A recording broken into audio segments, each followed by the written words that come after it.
5 is the brand new Pixar film that just hit theaters in the summer. The film is directed by longtime Pixar collaborator Andrew Stanton, who also serves as a co-writer for this movie. He directed Finding Nemo, Finding Dory, and Wall-E for the studio. Once again, we're following our human owner of Bonnie, who became the owner of our toys after the events of Toy Story 3. Of course, now Woody, voiced by Tom Hanks, is now a lost toy, and now the toys are led by Jessie, voiced by Joan Cusack, and her deputy, Buzz Lightyear, voiced by Tim Allen. But something is going wrong because Bonnie is enjoying herself playing with all of these toys, but she sees that she's not really making any new friends, and it's because everyone in her neighborhood is on the lily pad, which is voiced by Greta Lee, and now they're making friends, having play dates and sleepovers, but really what they're doing is just being on their iPad playing games all the time. So Jessie calls in some help from Woody in order to help show Bonnie that there's more to just the iPad in playing with toys. Conan O'Brien also joins the cast as Nick Robinson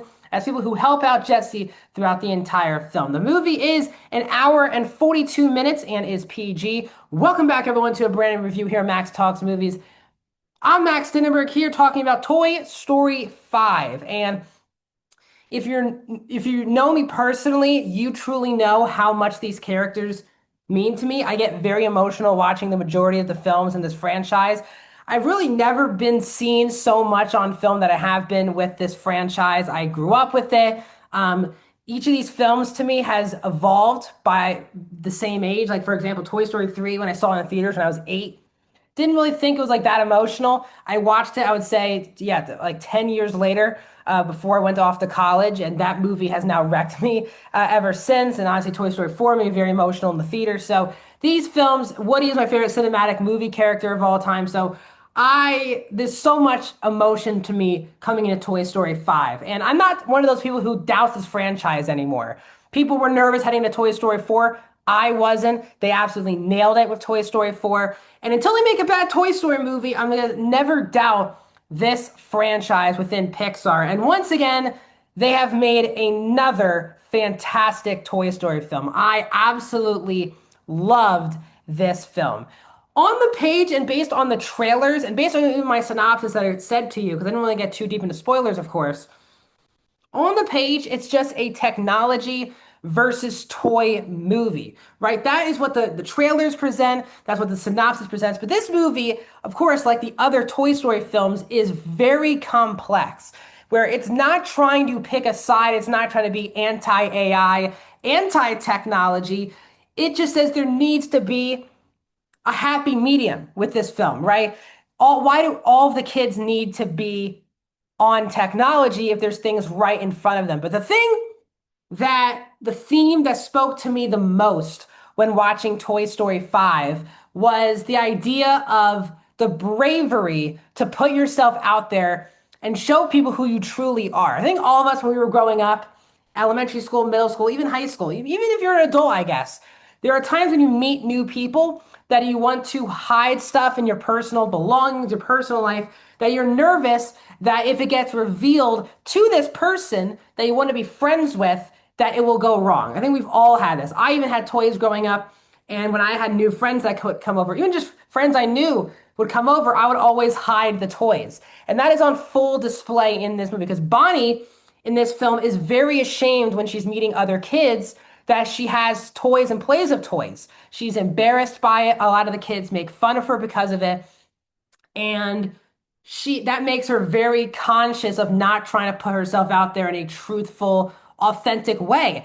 And I think a lot of people out there, this is a great message for kids as well, is sometimes it's not that easy to just put yourself out there. It takes a lot of strength and bravery to do so. And that's what this movie is discussing. And that's a theme that really spoke to me. As other Toy Story films do better than anything, they balance such great action, adventure, humor to make kids entertained for the entire runtime, but of course carrying a deep, heavy message that is not heavy-handed. It's not in your face. It comes through really reality and real situations. And just like this one, like the other films, I just find myself looking at myself and what I've done in my life, including right now.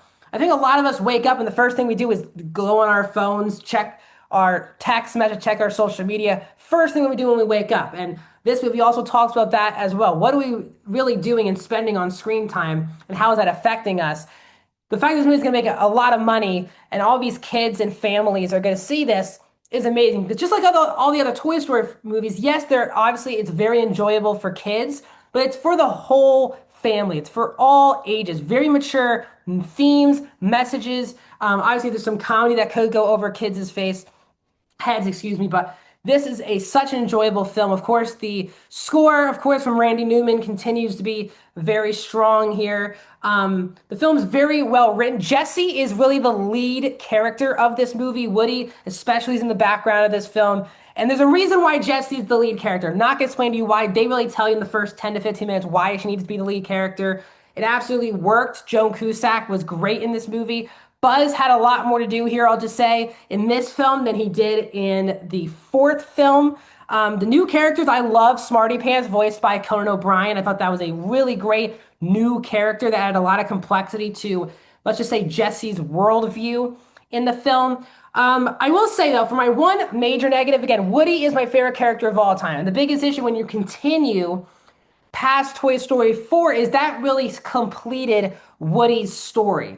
And there were moments in this movie where I was like, is it really necessary for Woody to be in the movie? Now, obviously, you want Woody to be in the movie. I want Woody to be in the movie. It never pulled me out of it.